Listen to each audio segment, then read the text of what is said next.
കാട് വെട്ടുന്ന ജോലി ചെയ്തുകൊണ്ടിരിക്കുന്ന അബ്ദുസമദ് എന്ന ഒരു സഹോദരൻ. അബ്ദുസമദ് എങ്ങനെയാണ് റേഡിയോയുമായി ബന്ധപ്പെടുന്നത് എന്നുള്ളത് കേൾക്കാം.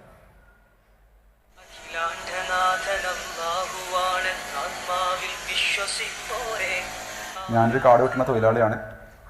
ഞാൻ കാട് വെട്ടുമ്പോഴും പീസ് റേഡിയോ എന്ന ആപ്പ് സ്ഥിരമായി കേൾക്കാറുണ്ട്.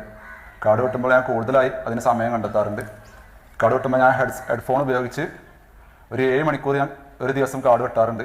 ആ സമയങ്ങളിലൊക്കെ ഞാൻ പീസ് റേഡിയോ ഓൺ ചെയ്ത് വെക്കും. ഹെഡ്ഫോൺ വെച്ചിട്ടാണ് ഞാൻ കേൾക്കാറുള്ളത്. ഓക്കെ, ഇതെന്തിനാണ് നമ്മളൊരു ഉദാഹരണം കൊണ്ടുവന്നതെന്ന് വെച്ച് കഴിഞ്ഞാൽ, അത്തരമൊരു സാഹചര്യത്തിലുള്ളൊരു വ്യക്തിക്ക് പോലും കേൾക്കാമെങ്കിൽ നമുക്ക് കേൾക്കാമെന്ന് പറയാൻ തന്നെയാണ് നമ്മൾ അദ്ദേഹത്തെ കുറച്ചൊന്ന് നിർബന്ധിച്ചിട്ടാണ് അദ്ദേഹം ഈ വീഡിയോ നമുക്ക് തന്നത്.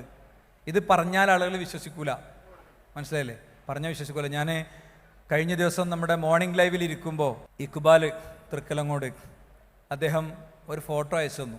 മൂപ്പരെന്തോ പണിൻ്റെ ആവശ്യത്തിന് വേണ്ടി ഒരു പരിചയം ചെന്നപ്പോൾ അപ്പുറത്തെ മില്ലിൽ നിന്ന് ഇങ്ങനെ ഒരു ശബ്ദം കേൾക്കുന്നുണ്ടായിരുന്നു, ഞാൻ സംസാരിക്കുന്ന ശബ്ദം. അപ്പോൾ അങ്ങനെ ചെന്ന് നോക്കിയപ്പോൾ ഒരാൾ അയാളുടെ വണ്ടിമ്മേ ഈ റേഡിയോ ഒരു കവറിലൊക്കെ കെട്ടി തൂക്കിയിട്ടിട്ട് മരമില്ലാണ് അല്ലേ, മരമില്ലാണ് ആ മരം കേൾക്കണം. അപ്പോൾ ഞാൻ പറഞ്ഞു ഇവരോട് സലാം പറഞ്ഞിട്ടൊന്ന് പരിചയപ്പെടി. ഓരോരുത്തരും അവർക്ക് കേൾക്കാവുന്നൊരു സമയവും നേരവും ഒക്കെ ഉണ്ടാക്കി കേൾക്കുന്നുണ്ട്. വേണമെന്ന് വിചാരിക്കണവർ ഇതിനൊക്കെ സമയം കണ്ടെത്തുന്നുണ്ട് തന്നെയാണ് ഈ സമയത്ത് പ്രത്യേകിച്ച് പറയാനുള്ളത്.